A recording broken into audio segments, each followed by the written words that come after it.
Doncs la contaminació acústica crec que té una afectació bastant important, tot el que és el tema de la concentració, l'atenció sostinguda en el temps.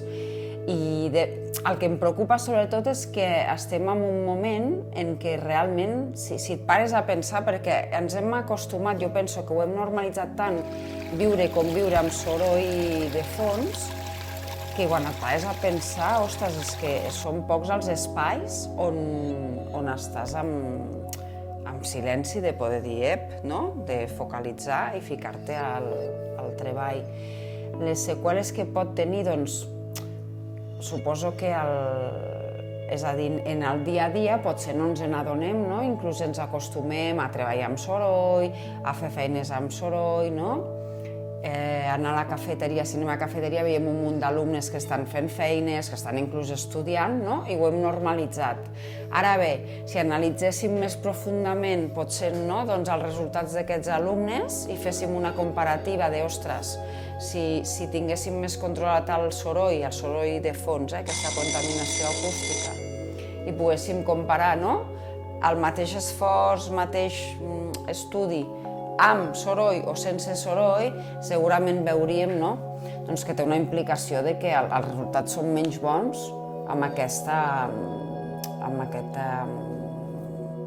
contaminació acústica. Doncs el tema del soroll ambiental és molt important, sobretot per a aquells alumnes que tenim amb TEA, amb trastorn d'espectre autista. Hem de tenir en compte que els alumnes amb TEA són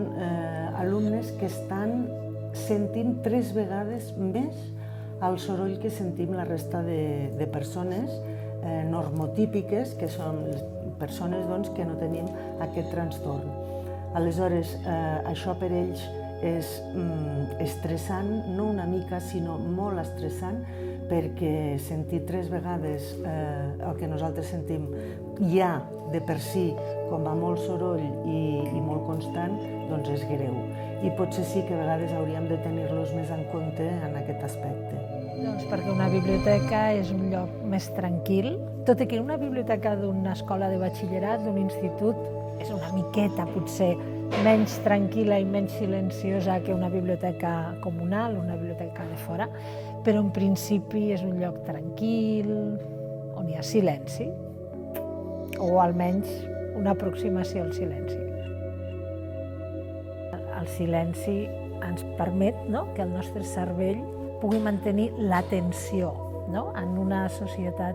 com l'actual, on tot el dia estem mirant, especialment la gent més jove, pantalles, on les coses que passen allà són visuals, dinàmiques, ràpides, que sí? I a vegades amb soroll, amb música, amb crits, a vegades hi ha molts vídeos amb crits, doncs el cervell s'acostuma a això i després li costa molt aconseguir la pau, la calma, l'atenció a un text, per exemple, escrit, que no es mou, que no és dinàmic, que no és visual, i cada cop costa més. Per tant, si tu pots venir a un espai com la biblioteca i aconseguir estar en silenci llegint, realment el teu cervell fa una parada. També et diré una cosa, abans t'he dit que la biblioteca és un espai de silenci, sí, però jo també observo molt que sovint la gent, sobretot els alumnes, necessita portar sempre els auriculars amb la música. Per tant, el silenci, m'agradaria saber, seria un bon experiment per fer en algun moment, agafar tota la gent que està en aquell moment a la biblioteca i observar quants d'aquests alumnes tenen música, tenen auriculars i quants realment estan en silenci.